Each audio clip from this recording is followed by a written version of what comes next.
All right, today I'm going to talk about how to get that perfect white snow in your winter photography. Stay tuned and we'll talk about it.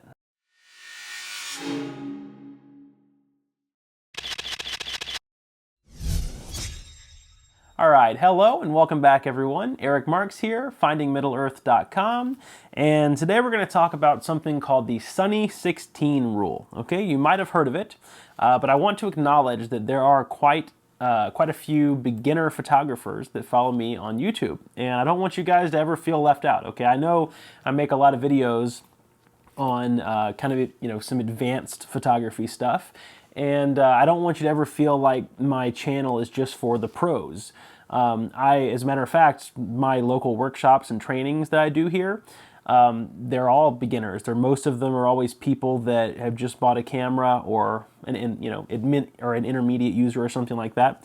And so I love providing free tips for you guys and helping you out. So this is going to be one of those type videos.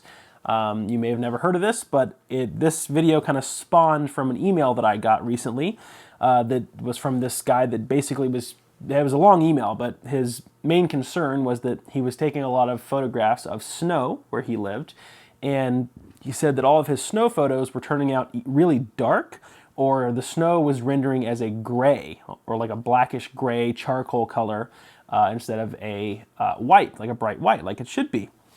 And so immediately when he said that, I knew exactly what he was doing wrong. And not necessarily what he was doing wrong, but I knew exactly how to tell him to fix it. Okay, so every camera has a light meter in it, okay? And if you don't know what a light meter is, or if you've never seen it, flip your camera over to manual mode or the M mode, and there will be a little meter that actually goes on a scale back and forth whenever you play with your f-stop or your shutter speed, and you actually see it shift, and it'll actually tell you right in the middle is the perfect exposure. So the camera can tell you on all of these modes what the perfect exposure is, but don't let it fool you, because the camera meter is not actually that smart. You are way smarter than the camera meter is. You have to sometimes tell it or help it along on how to get the perfect exposure, especially when it comes to snow, okay? Now, let me give you an example of why the meter in cameras screws up a lot with snow. Because whenever it's photographing something that's really bright or really dark, the camera will think that the whole scene is like that. So it will try to average the entire scene into a middle gray. Okay, cameras try to average all the light into a 15% gray, which is not what we want, right? If we're shooting white snow or like a white, like a bride's wedding dress, right? We want it to be bright white and beautiful. We don't want it to be gray. So, specifically in winter photography, okay?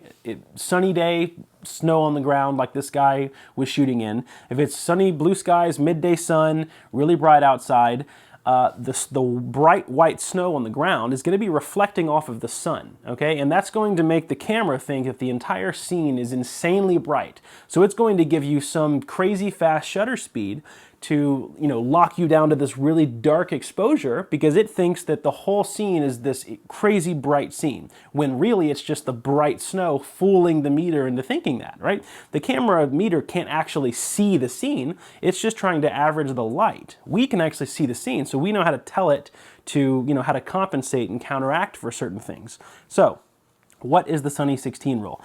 The Sunny 16 rule, 99% of the time works. It says that if you're outside on a sunny day, okay, and you're having trouble getting things, perfect, kind of a very even dynamic range of light, right? You're having trouble with some of your photos being way too bright, some too dark. Specifically in snow, if you set your aperture to f16, ISO 200, and shutter speed of 1/200th of a second, okay, those three key things have to be working together, then you will get a perfect exposure. That blue sky with the beautiful bright white glowing snow, and everything will be calculated into a perfect exposure. And it will look white. It will not render as gray or dark or anything like that.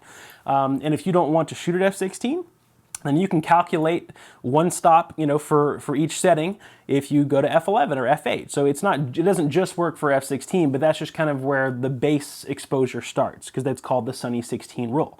So if you do want to shoot at a different f-stop, you can calculate the other settings into that by just shifting them by a stop, or however many stops or third stops that you move the aperture.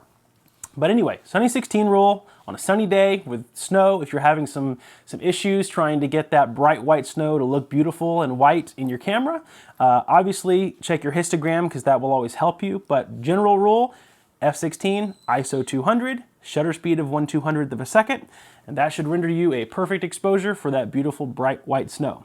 So thank you guys for listening in to this quick tip, and I will see you guys in the next video.